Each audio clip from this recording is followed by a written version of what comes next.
Hey everyone, thank you for listening to another episode of Spoiler Force Podcast.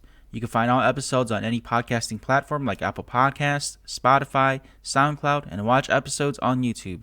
Don't forget to like, share, and subscribe, and make sure to follow Spoiler Force on all social media platforms at Spoiler Force Podcast. What's up, everybody? This is Ricco Fajardo, and you're watching Spoiler Force Podcast. I will be your hero.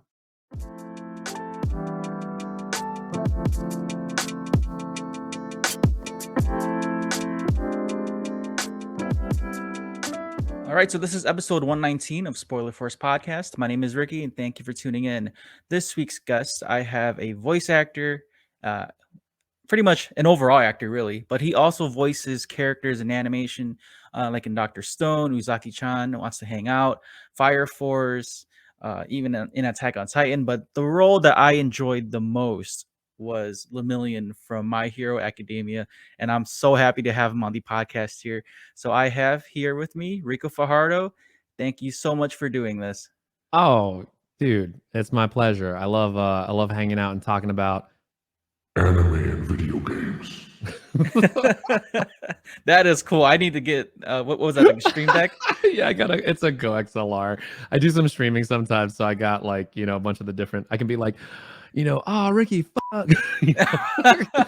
Anyway, but yeah, thanks for having me on, man. This is fun. Yeah, I just want to let the fans know, we had like a quick, like 2-3 minute interview at Nishi Fest a couple weeks ago. Very it was quick. very, very quick. But I gotta say, man, if you're not the first, you're probably one of the very few that I've actually met at a convention and handed out a card to, and and asked to be on the podcast, because like I do that just to network and stuff like that too. But when Sure. it comes to like people I like admire, when it comes to their work, you were on that list, and to hear that you were willing to do this, man, I am so thankful for this opportunity. Oh, bro, dude, like, and that's I don't know. I respect the hustle first off, because I'm an actor. You know what I mean? Like, there's always very humble starts to these kinds of things. But yeah, man, I anticipate, like, when you introed this and you're like episode 199, I was like, holy smokes, that's a lot of episodes, bro. I'm gonna preempt your 200 anniversary ep. Yeah, actually, yeah, that's the point of this episode too. I wanted to save the spot for like someone important, at least someone whose work I really enjoyed. And the fact that I have Lemillion on here for the Spoiler Force podcast anniversary as well, this is like over the top moment for me, man. Like because like last year when I was celebrating the 2-year anniversary last year, I didn't have much planned, so I just did like I think I forgot what exactly what I did, but I did like a review or something like that. And Sure. and speaking of like voice actors too, man, like it was just something that I never see myself doing. Like for the fans who are new listeners, if you go back to the archives of these episodes, I was doing like strictly audio. I was talking to like very really close friends and family members. We were doing reviews. That's And then great. yeah, and so it just slowly built from there. And then I got to shout out my boy Julian from What's My Head podcast, man. He opened the door for, yeah, he opened the door for me, man. Like he I don't know if you know Adam MacArthur, I but do know Adam. he had Itadori and JJK, amongst many other things. yes. So like Julian had to cancel their appointment, but he was like, Adam, I got someone that likes anime. You could talk to this guy, and they forwarded my email to them, and from there it just picked up. So I got to speak with like Adam MacArthur and Yatko, Lucy And I Christian. love him. Oh yeah, the fact that like I don't want to say like we're friends, but like the fact that we can interact with each other on like on Instagram. Like I tagged Anne in a Raiden Shogun clip at the theater, and she responded to that too. I was like, okay, so looks like we're about to be friends now. That's great. No, but man, to bring it back to you, Rico, man, like for the fans and followers who don't know, how did this get started for you? How did you get into just acting? Oh man, I guess when you ask it like that, how did I get into acting? I wasn't the best student in high school. I moved around a lot. Come from a military family. When I went from California to Nevada during high school, during a very hard point in like school. I think it was between like my sophomore junior year, and like I was like a AP student, like advanced placement at all these like honors classes and stuff. But when I took my credits from California to Nevada, like half of those credits didn't count for their school like system, which meant now I went from being like a AP student to being remedial. So I had to take a bunch of classes, right? Like that I could just so I could graduate on time. I was super bummed out as a kid. And again, like when you move around that much, it's like it's tough, man. Like making friends and everything. If you could imagine me, for those of you that know me, an introverted version of Ricco is probably pretty weird. But I swear to you, I promise you guys, I was so introverted. Had my hoodie up, had like listen to my Linkin Park on my Walkman. Anyway, but yeah, all that said, I had to take some classes that I knew I was going to get an A in. I had to get good grades. So we took, my counselor was like, well, you should do theater because that's going to be like, it's really hard to fail that class. You know what I mean? You're going to get an A in that. And so I took theater at Hug High School in Reno, Nevada with my teacher, Brent Matthews. That man, this high school teacher, planted the seed in my brain for acting. He literally was the person that told me that he believed that I could do this professionally if I wanted to. And I never had anyone say that about really anything that I was passionate about. So to have it was actually, if we're talking about My Hero and stuff, it was very much like a Sir Night Eye kind of moment. You know what I mean? I was gonna bring that up. Yeah, man. Like really, like when you have someone who believes in you and they have traveled that path and they tell you like, yeah, you can do this thing. It's like, oh man, as a young person, dude. Yeah, I took that and I just like that was the thing that kept me like pushing forward. So yeah, that is in summary the beginning of it all. And then I decided, well, I'm gonna be an actor, and the road from there is very long. But Yeah, I remember from your panel you did at Nishi Fest, you talked about like taking all sorts of jobs for like just being an actor. You don't settle for just like the main or like a voice actor or like a stunt actor or something like that. Do everything. oh And yeah. I wanted to ask too, like, did you say you were like you did a voiceover or like an ad for the Cinemark theaters? Is that what you did? Yeah, actually, who was saying that? I was just talking to my buddy Austin, and he was like, "Dude, did you do like a Cinemark movie reward?" I'm like, "That's me. That's like so." Oh Yeah, my I god! do a lot of I live like 5 minutes from Cinemark, so yeah, man. Did you Did you buy? no, did you Oh, did you buy the rewards? Okay. I did. No, I failed. No, but that's yeah. So like a lot of actors, working actors like myself will do all the jobs, commercials, advertisements, um, theater, film acting. I love film acting. I'm a big fan of working on camera. But yeah, and of course that includes anime and video games as well. So those just happen to be things I enjoy doing. So and playing myself and watching. So yeah, man, I genuinely feel like you should personally, if you're acting, you should be at least open to doing it all, if not trying to do it all. So how did you get the audition for Lemillion? Then was it offered to you, or did you find it? So Colleen Clinkenbeard, she plays Luffy in One Piece. She's also Momo Yayurozu in My Hero Academia. She's also the director for My Hero Academia. I was on vacation in Florida at the time when I got an email saying, "Hey, got an audition for this next coming arc in My Hero Academia," which, by the way, was like the hottest show. But at the time, I think I'd only seen like the first two eps. And I know Justin Brinery plays, Izuku Midoriya, and I was like, oh, dude, he's the lead. That's gonna be great. It's gonna, my buddy Cliff Chapin plays Bakugo. I'm like, oh, they're gonna have a great A time. goat. He's a goat. Man, I'm just telling you, dude. Like, I didn't watch My Hero at first. I was like, this seems like a shonen anime. I've seen a lot of those. Like, I grew up with, like Naruto and all these things. I'm like, I kind of get the groove. It's all superhero. Okay, cool. They're called quirks. Got it. But again, I work in the industry, you guys, so I'm working on a ton of different shows all the time. That said, I quickly was like, oh crap, My Hero, it's a very important anime. A lot of folks are passionate about it. And this character who I'm auditioning for, two of them, are important to the next season. So I read for the main villain and the main hero for that arc, which I learned later was Overhaul and Mirio, respectively. I got a call back for both. I did this on a microphone in Florida, by the way. So I was doing it with like a little pillow fort. You know what I mean? Auditioning. And I'm like, I sure hope that she's okay with me, doing this. But Colleen's been familiar with my work. I've been at Funimation for a while. So she was familiar with what I could do. But the note I got for, Overhaul was, let's really let his distaste for like heroes come through. And of course, I think I'd watched up to like the Stain arc, if you guys are familiar with that. And so I kind of knew like some of these villains, how they operate.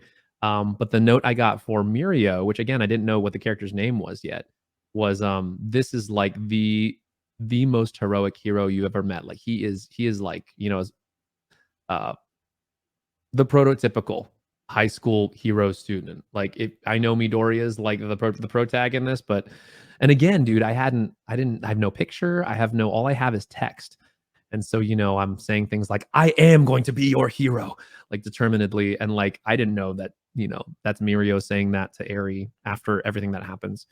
But yeah, man, at the end of that, I got a message from Colleen like a few days later. She's like, all right, you need to read the manga now because I want you to be caught up. This is the guy you're playing, and he's very, very popular, and he's very, very, you know, like impactful to the story. So yeah, I started reading, and my buddy Matt Shipman, I remember, he plays Inasa in the show, the Wind Boy in class, Yeah. I think 1B. He was like, dude, you're playing Mirio. And I was like, I don't know who that is. And he's like, he's incredible. He's like, and I'm like, so I I kind of learned about how badass Mirio was from the second hand from Matt, but it was very sweet because based on his energy, I was like, oh, this is a big deal. He is a big deal in the show. I remember, coincidentally, I was in Florida too when I was reading the manga. Were you? Yeah. Where in? Clearwater. My family and I was in were, Destin. Oh, okay. Yeah, That's sorry. I thought, like, what if we were in the same place? No, that's what I was thinking too. Like, holy shit. No, I was in Clearwater. I was in Clearwater Beach reading the My Hero manga because like season 3 just finished, so I Yes. was catching up with it, and then I was reading up to where Mirio and Overhaul fight in the manga, and I was so hooked on to the character in that arc and that fight. And man, that Lemillion stole the show for me. For like, and the way how you do his voice too, like not trying to compare it to the Japanese voice actor too, but you still carry that same energy that Lemillion has, even when you're reading it through text.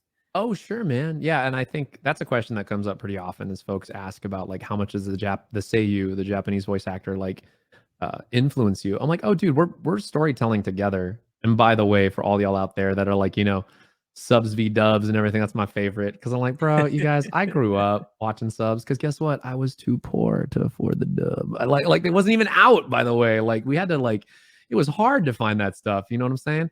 But now that things are actually getting like dubbed in variety of languages, not just English. You know, like Portuguese, Spanish, like people are able to enjoy anime in their you know native language, and it's really cool, you guys.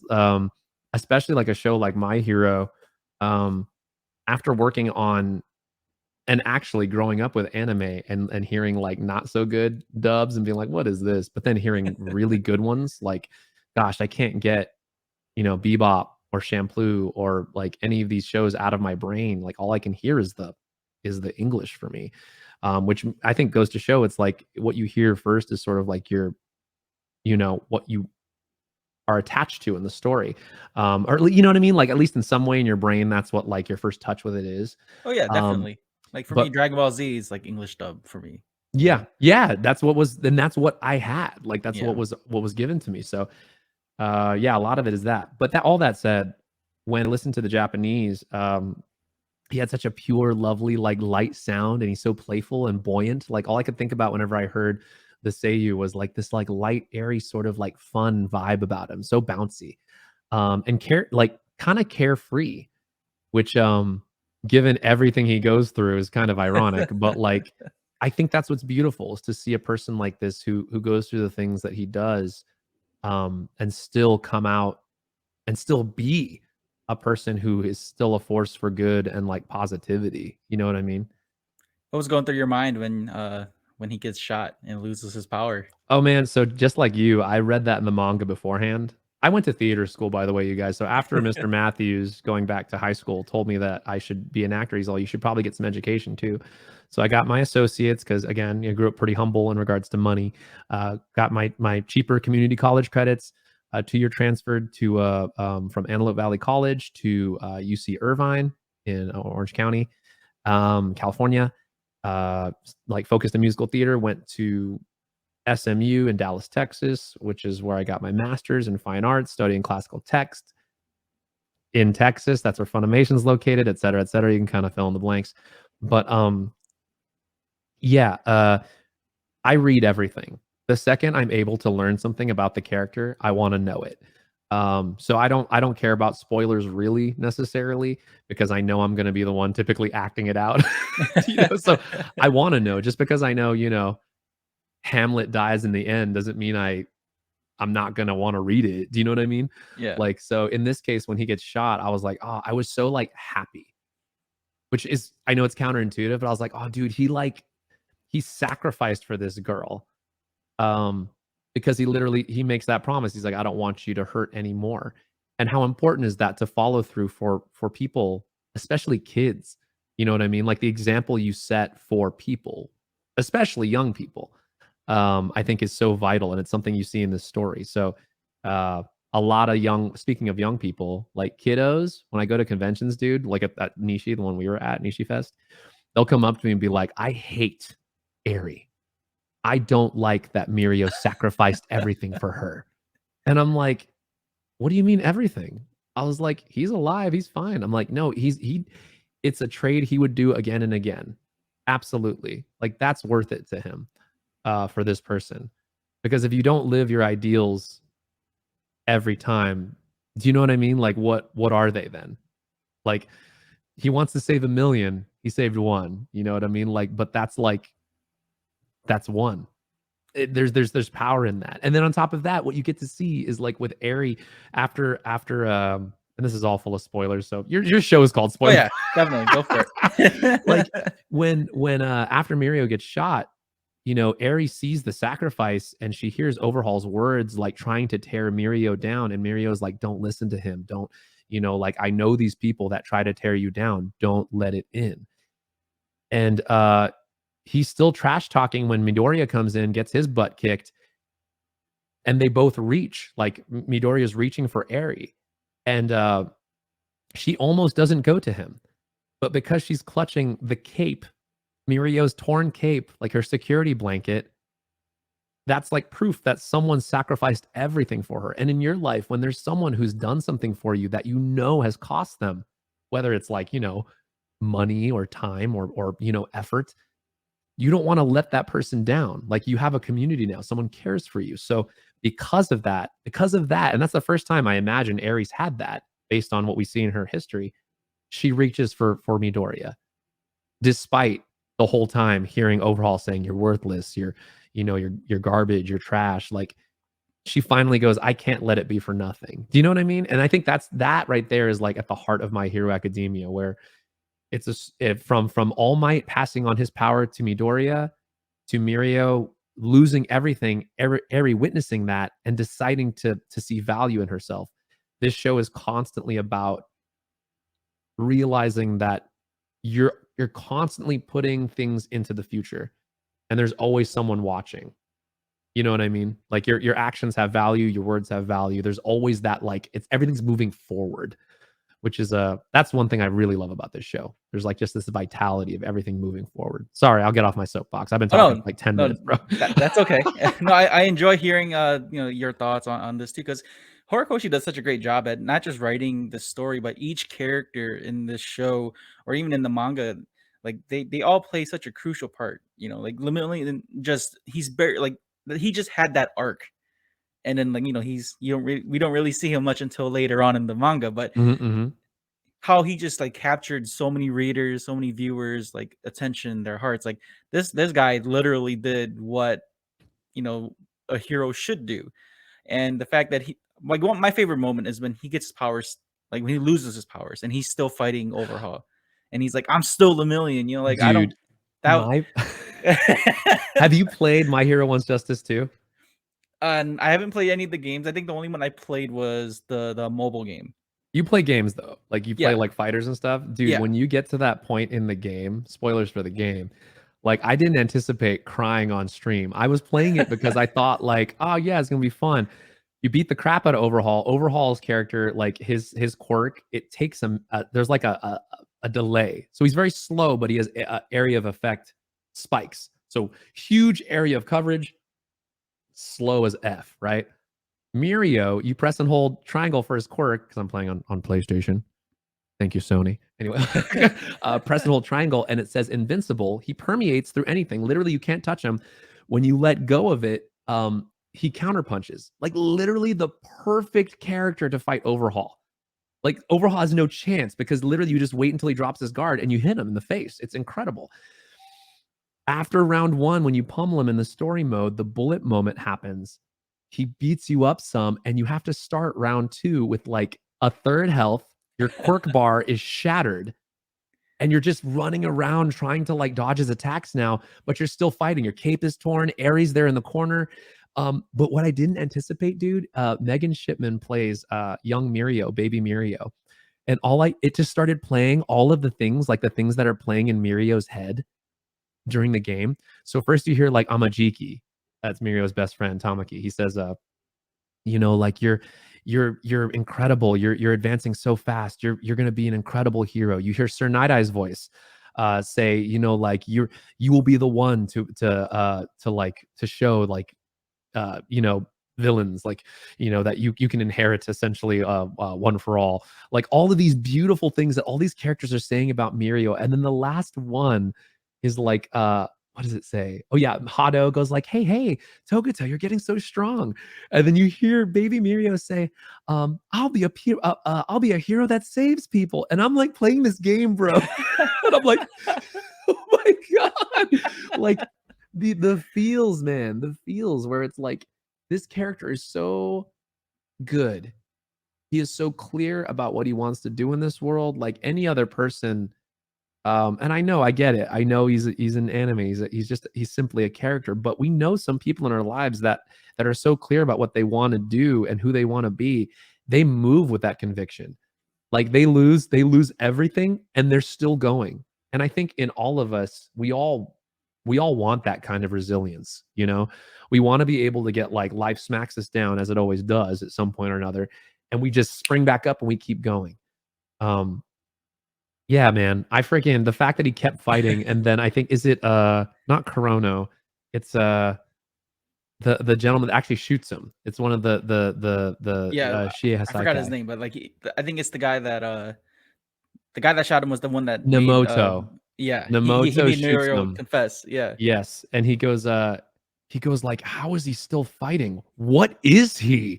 Which I was like, man, that's literally just a regular Mirio's just he's a quirkless dude at that moment. But when he asks what he is, he's like, he's a hero. That dude, that is what a hero is. And I think that's the beautiful thing that Midoriya takes away from that is that starting off quirkless in the show, he's always been a hero. Like he's wanted to be, you know what I mean? And it's not the quirks that define that. Despite this whole world being like based on what is your quirk and how cool is it? What can it do? You know what I mean? Yeah, clearly as you guys can tell, I get fired up. I love the fact that I get to play Mirio. He's such a good character. If you want to start your own podcast like Spoiler Force, then sign up with Buzzsprout. Buzzsprout has helped hundreds of thousands of users like me to begin their podcasting journey. With easy-to-use tools, you can effectively get your podcast into different platforms like Apple Podcasts, Spotify, Amazon, iHeartRadio, and more. You can view your stats, create audio clips, and even have your own podcasting website. Buzzsprout offers ideas, tips, tricks, and tutorials to help you improve your podcast. Follow the link below, and once you sign up, you'll get a $20 Amazon gift card. This will let Buzzsprout know that I sent you and will also support Spoiler Force Podcast. If you want a simpler way to record both video and audio for your podcast, then sign up with StreamYard. StreamYard is the perfect program to create podcasts, host live streams, and even do video calls. There are many tools that can help you create and design your own personal studio. You can screen share, read live comments, and stream to different destinations like Facebook, YouTube, and Twitch.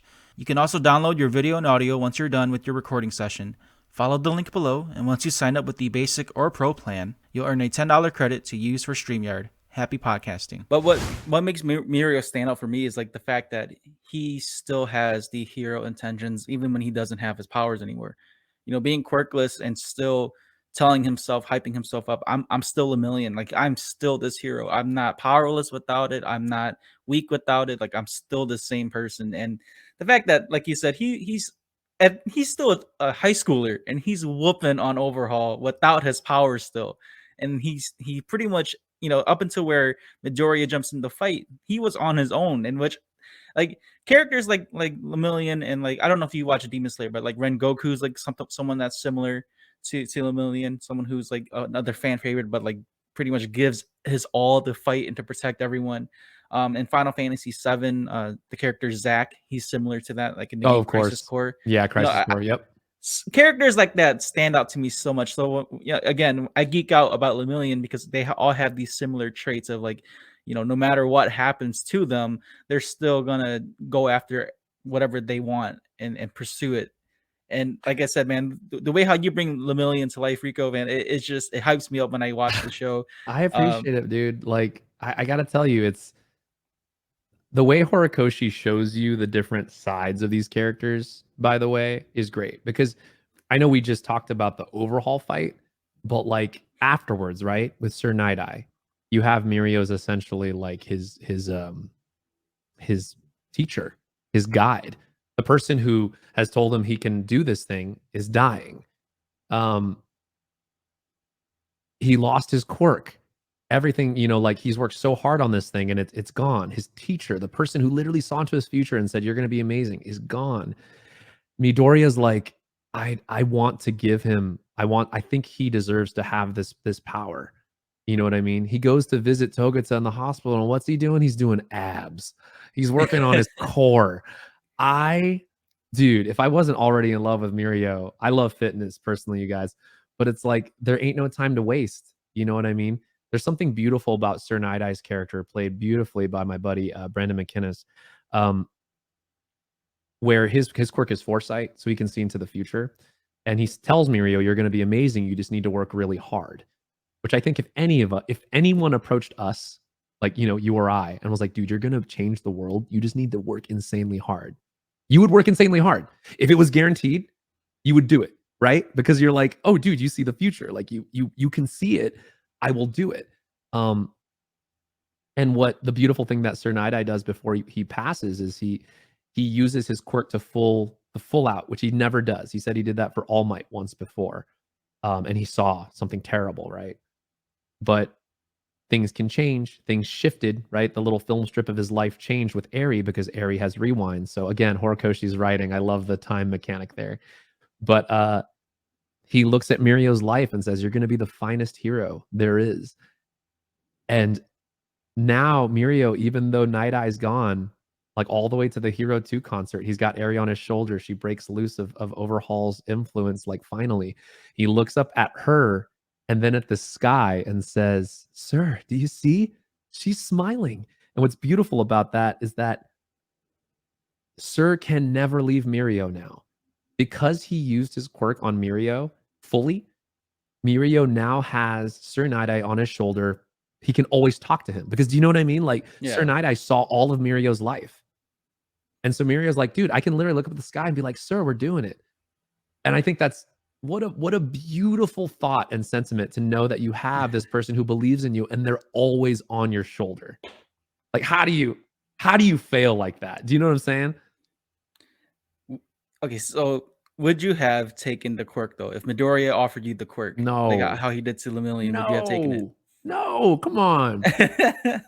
They're buddies, dude. They're friends. Like, Mirio sees the value of the world. I think he wants everyone, like, as far as I can tell, Mirio had to work really hard for his quirk to work, right? He also knows it's scary. Uh, I always considered Mirio's quirk to be a metaphor. Um, and they're all, I think, different kind of metaphors. One for All is like I mean, I don't want to go too far into spoilers, but like, I know that's the name of your show, but like, it is something that is incredibly powerful. It instills fear in all the villains, and it is like, it seems to be like the ultimate weapon, right? But as we can see with Toshinori, with All Might, it has a cost, right? Mirio finds out a way to use permeation, which is supposed to be kind of crappy. Like, I play Mirio's dad in the show, by the way. He's like, "Mirio, are you sure you want to be a hero? Because your pop tried to use it and it almost got him killed. Like, it's a bad thing. Like, if you don't use it right, so it's very dangerous." But the way that Mirio describes permeation, he says he falls into the ground. He can't hear, he can't see, he can't breathe. He feels like he could fall forever.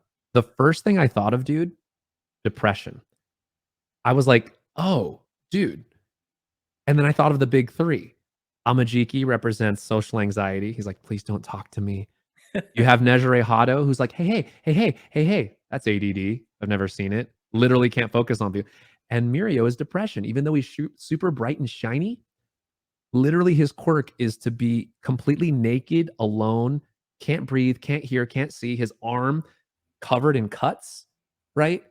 The way that Horikoshi illustrated him, I'm like, dude, this kid is like dealing with some stuff. Like to be powerful for him, it means to constantly be diving into what this like scary, horrible state.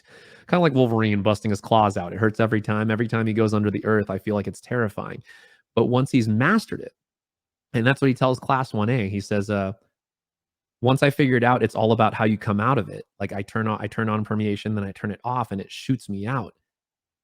I'm able to move at unbelievable speeds and I'm untouchable. So people believe because he's mastered this part of himself that's so scary and like could destroy himself, people think he's unstoppable now, which I think is a beautiful metaphor for like, you know, anything that, well, specifically like depression, things that get us down, right? If you're able to spring out of it, which is exactly what he does during the Overhaul fight, there's no, by the way, there's like zero latency between, I got shot and I can't use my quirk, right? There's no mourning period. You remember that?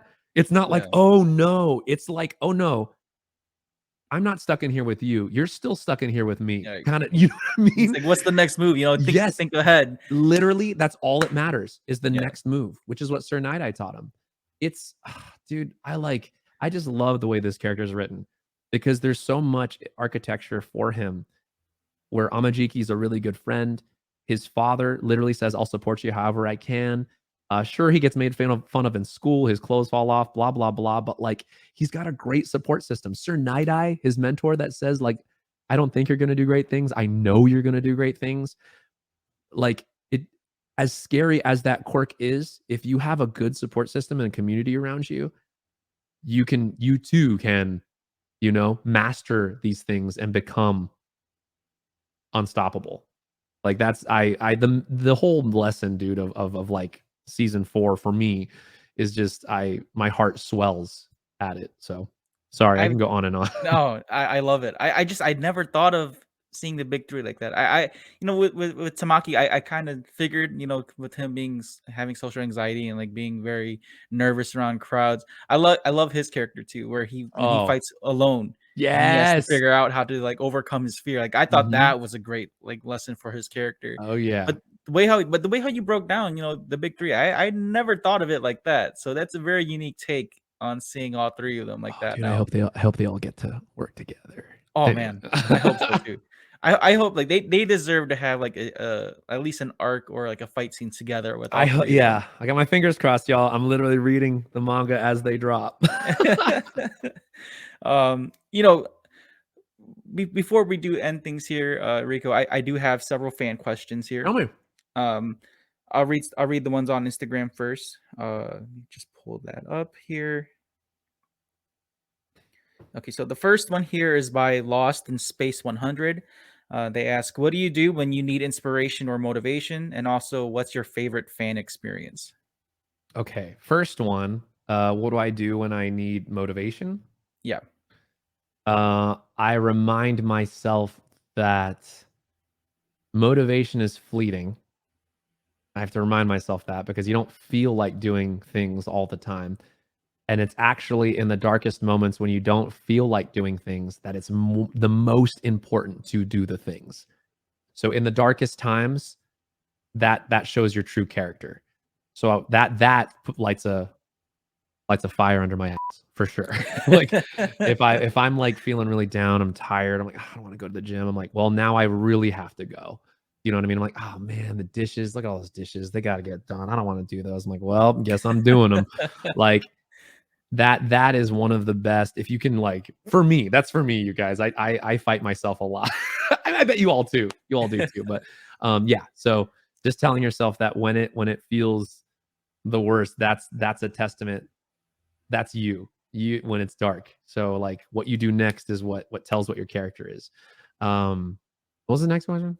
The second half was, what's your favorite fan experience? My favorite fan experience. Oh man, I wish it was an anime fan experience, but can it not be from anime? It's your experience. Okay, right on. So this is when I used to work. I used to work at Disney. I worked in entertainment. I was, as we say, good friends with Aladdin. We say good friends, so the kids don't we don't ruin the magic. Anyway, I was good friends with Aladdin, and Aladdin was running around. Talking third person about Aladdin now. Aladdin was running around. He didn't have Jasmine there that day, so it was really fun. Family comes up. Little Jasmine, cute as a button, comes up, goes to say hi to Aladdin. She's terrified. Parents are crushed. They're like, wait, but you know, Aladdin's your favorite. What's going on? And literally the kid's like close to tears. So Aladdin's like, oh, well, come back later. It's okay. Maybe you're hungry. Maybe you want to, go on some rides, blah, blah, blah. This is Anaheim side, by the way, West Coast, over in West Coast. Anyway, so some time goes by. It's about like, afternoon time, sun's up. It's people are starting to eat, they had lunch. So people are in kind of better moods. Parents come by again. Kid comes up dressed like Jasmine still again, cues a button. Little gal breaks down crying, too nervous, doesn't want to take a picture, hiding her face. Man, this is tough. And I gotta admit, Aladdin's pretty good with kids. He can usually, like it's just him. It's not crazy, and he is a dude. That's always a little weird. People usually come to Disney for the princesses. Like I get it. I love the princesses. But Aladdin's a pretty chill dude, so it was a little strange. But it's all good. Why don't you come back later? But hey, you got to make sure you come back before 5:00, because Aladdin's got to be in the parade, and if he's in the parade and also here at the same time, that's weird, and that can't happen, right? So fast forward to that moment. Aladdin's about to leave, and right as the parade's starting, that's when a lot of people are coming to see the parade. So they see this, Aladdin chilling out by himself, and huge line starts forming, and that's bad. You gotta finish that up. Anyway, so signing autographs, Aladdin's like trying to get out of there, cutting through the crowd, waving over the top of the crowd. You hear, Aladdin, Aladdin, and it's like it's the parents again, and so they come up for the third time. And the kid is still just so emotional. And it's like, and Aladdin's host was like, Aladdin, don't you do it. Don't say hi to those people because we have to go. And Aladdin just figuring, hey, these people came back every time. We gotta try it. And Aladdin tried, didn't work out, failed. The kid's still very nervous. Because he did that, a big group formed. So they're trying to get out of there. It's all just a big cluster. But while Aladdin is signing these autographs, trying to get out of there, this little voice comes up and goes, I can show you the world, shining, shimmering, splendid. Aladdin stops, looks down, and it's the little girl in the Jasmine costume, and she's like cringing, and she's trying to sing. And it turns out that's why she was nervous all day, was because she wanted to sing with Aladdin. And it was so cute because she finally mustered up all the courage to do it. Aladdin's not allowed to sing on set. But how you gonna leave a kid hanging? So Aladdin goes, tell me, princess, now when did you last let your heart decide? I can open your eyes. And of course, all the phones come out, everyone's recording. Aladdin's like, well, guess I'm fired, because already he's out late. This is bad. Not supposed to be doing any of this. At the end of it, Aladdin's like, oh my goodness, you sound so great. You don't tell Princess Jasmine, you sing better than Jasmine. And the girl's so excited. Little girl's excited. She takes a picture with Aladdin. The parents are weeping. They're so happy. Pictures happen. Everyone's clapping. Aladdin gets off set. The host manager person comes up and is like, Aladdin, you are in trouble. You're getting written up. You weren't supposed to do that. You totally breached protocol. You weren't supposed to sing all of these things. Bad. Aladdin's pretty bummed out, but also like totally worth it, right?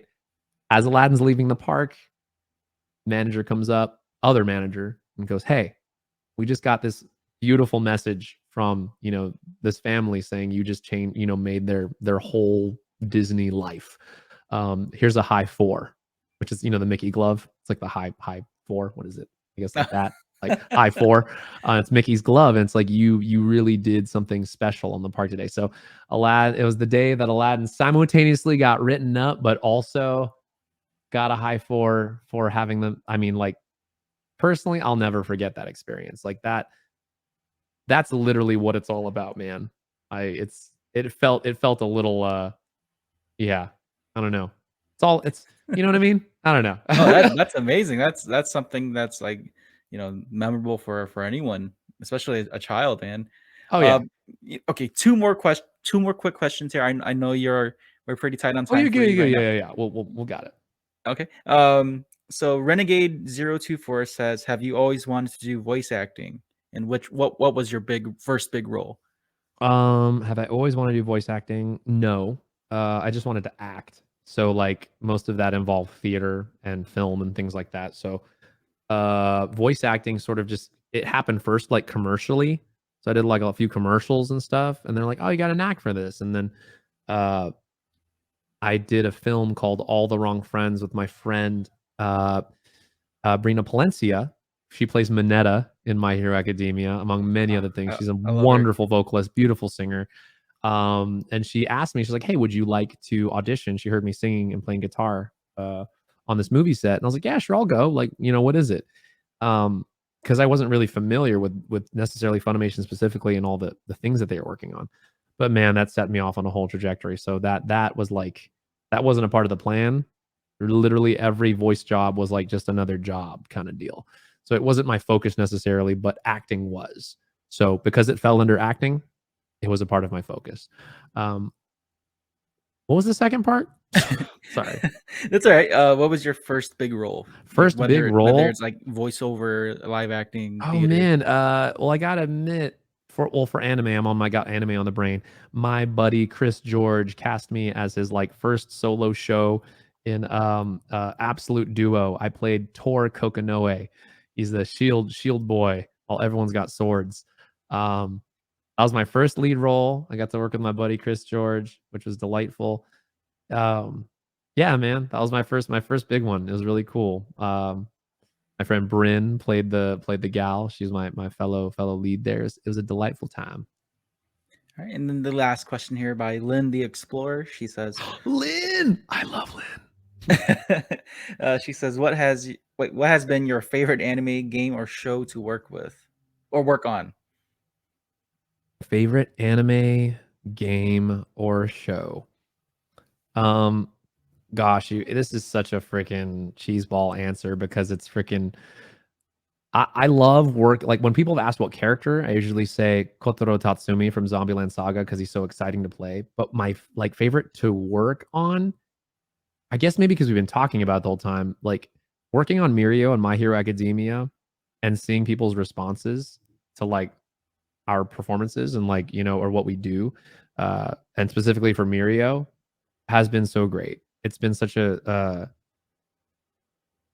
oh man, just a humbling experience to have people be so affected like by a character that I get to play. You know what I mean? So like, and I know there's more stuff coming up here in season 6, is it now? Or gonna be 7? 6, It's yeah. 6. It's there's more coming, very exciting stuff coming. And I'm like already getting so much love for things that I haven't even performed yet. So I get, you know what I mean? Like that's really neat that people who read the manga are like, "Oh my god, you're gonna do so good." I'm like, "Thanks." Like thank you for your faith, but that it really does mean a lot because it's like I've never had people look forward to I guess my performance like that so far other than like maybe some theater and things like that. But this is like my hero is well loved all over the world. Like I've traveled all around, man, and like this show has such a strong um fan base to it. Like, and that's like the fan base doesn't feel like the right word. It's just like community is what I'll say. Like the Oh, My pretty Hero much. community, dude. So yeah, I'll say it's very rewarding and like in that way, it's my favorite to work on. Because every little thing, even though Mirio's not the pro tag, but he's around and his impact is never underrated. You know what I mean? Yeah, that's a great way to answer it though. Rico, again, before we do end things here, I just want to say thank you so much for your time. Oh yeah. Um, I wish, hopefully, maybe in the future, I can have you back on and we can talk much longer about Yeah, many man. other things. This is just scratching the surface Of of course. what this conversation is, but I am so thankful for this opportunity, man. And truly, you are seriously just like through your stories you've been telling on this episode, man. You are really a hero, bro. Like I Oh give you man. mad props for that, dude. I appreciate you. You're it's thank you. I feel like I talk a lot. I appreciate you letting me just kind of go. No, like I said, man, I love it because it's I hear myself talk a lot whenever I'm doing episodes. So if Sure. I have a guest that's engaging or like that has a lot of stories or experiences, so let them say it because when it comes down to it, it's about you guys. I'm a fan first before anything, Well, So maybe the next one we do, I can we can go back and forth a bit more. oh yeah, definitely. Just I know that during this time right now it's con season, so it's gonna be very busy Yeah. for you. So like I said, I was very happy to hear that you had time this week to even record. Yeah, man. um Thank you for being flexible. Which, by the way, I realized this is episode 119. I thought it was 199 because in my brain I wanted to make it all like, Super fancy. but Maybe I can have you for 199. oh, I'll wait 80 episodes. Hang on, I have a filter for that. I'll wait 80 episodes. Anyway. But yeah, man, like I've said, you're doing a great job, man. And for folks who want to follow you or like find your content, how can they do that? Oh, it's just my name, Ricco Fajardo at all the things. Like I think that's Twitter, Instagram. My Twitch channel is that if you guys want to hang out and play games. I love playing games. I got a really good community, by the way. Meet a lot of we call them Twitch fam on at conventions and stuff. They're great. I've got to meet a lot of them after the pandemic. Those man, thank grateful for my Twitch crew, dude. They kept me sane all throughout the pandemic playing video games together because that's I love me playing games with friends. But yeah, so that's Ricco Fajardo as well. I think like my YouTube channel is a little different, but I got links. If you just look up Ricco Fajardo, like all that stuff's there. So yeah, even Yeah. TikTok, which I have like one video, but I'll stream music on there every once in a while. So yeah, just my name. I'll have all those the links in the show Oh, notes or description for YouTube. So for the fans who are interested, it's kind make of sure you. you guys follow Rico. But yeah, this is episode 119. Again, I cannot thank you enough, Rico. Make sure you guys like, share, and subscribe to Spoiler First Podcast. Follow Rico on all the social media links again in the description or show notes, whatever you listen to, whether it's YouTube or all podcasting platforms. But thank you guys so much and have a great day. Take it easy.